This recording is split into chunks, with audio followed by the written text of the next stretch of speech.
What is going on, New York Giant fans? Welcome back to another Roster Bubble Series video. Please hit the like button, comment, and subscribe. Turn on post notifications so you know when a live stream pops or a video drops. Appreciate you all coming back. Also share this out. Still in the dead time of the NFL offseason, despite some rumors heating up about certain players. Also Saquon Barkley, of course. But it's still dead time, so please share out the video series, channel. Much appreciated by us as we continue to grow. Also follow us on Twitter. Follow us on TikTok. It should be in the description. So another Roster Bubble Series video. How I do these videos, 5 to 10 minutes long.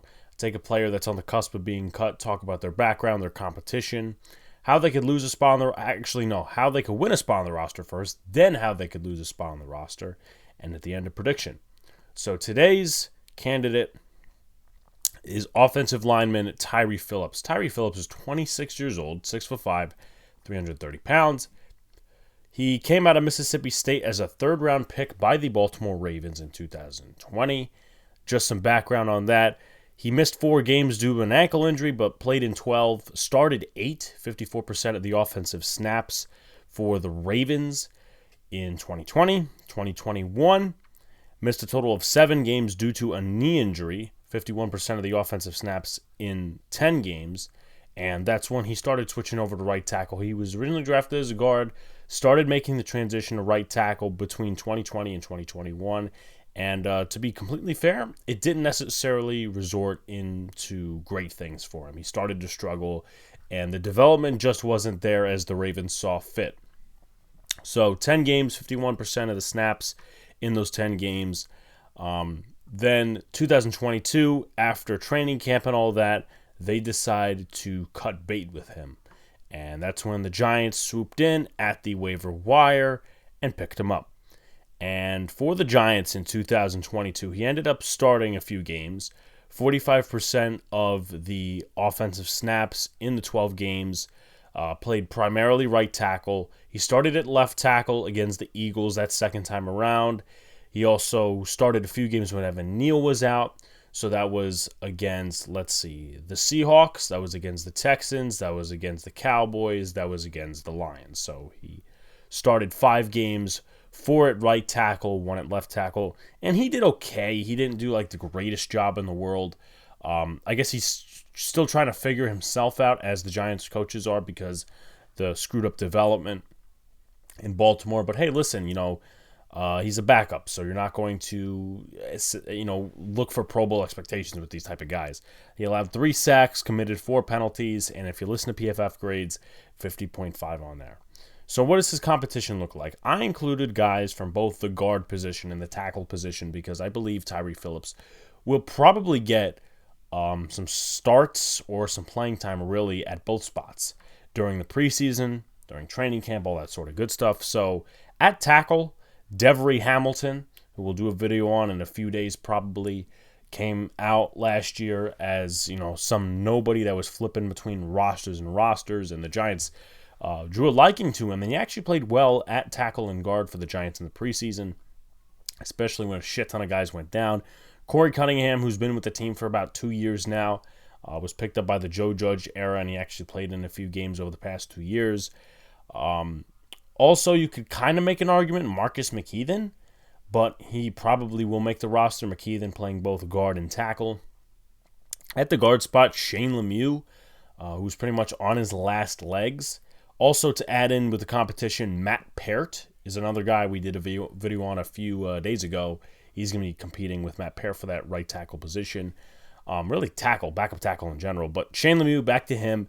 Last legs as a Giants draft pick from 2020, and injuries and a lot of other shit has piled up, making his career a failure, to be completely fair to this point. J.C. Hassenauer, who's an experienced center coming over from the Pittsburgh Steelers, and Jack Anderson, who started 2 games with the Giants last year, the Cowboy and Eagle games, primarily as a backup guard last year. The Giants also picked him up on the waiver wire. So how can he win a roster spot, meaning Tyre Phillips stay healthy? I think that's one of the biggest things because, he's missed games in his career. Just stay healthy. Right now, I'm going to be completely fair with you guys and transparent. I think he's got the biggest leg up in his backup tackle, backup guard competition because he seems like the most experienced at both spots. though he's not the best at tackle. Stay healthy, stay square in pass pro, because you look at some of the guys that are behind him. Matt Parrott's not the best in pass pro. And, obviously, we don't know what Corey Cunningham looks like on an extended amount of snaps. Same thing with Dev Hamilton. So there's that. Show versatility and experience. I mean, Tyre Phillips has played a total of 34 games in his NFL career to this point. Matt Parrott probably around the same. Actually, let's think about it this way. Tyre Phillips was pick 106. Matt Parrott was pick 99. So they were 7 picks away from each other. And they're competing for the same position on the same team. Think about it that way. But show versatility and experience. Once again, as I mentioned, I think he's going to be playing guard and tackle. And those are 2 ways onto the roster, really.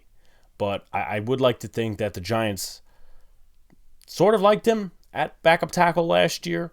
Obviously started a few games over right tackle. So I don't think the transition to interior is going to be anytime soon for Tyre Phillips, though they may play him there because Josh Azudu, Marcus Smith-Keaton, those guys can play the interior. Ben Bredesen as well, JMS, and whoever they choose to fill out the rest of the roster. Maybe it's a waiver wire guy or any of the guys I mentioned in the competition section. How can he lose?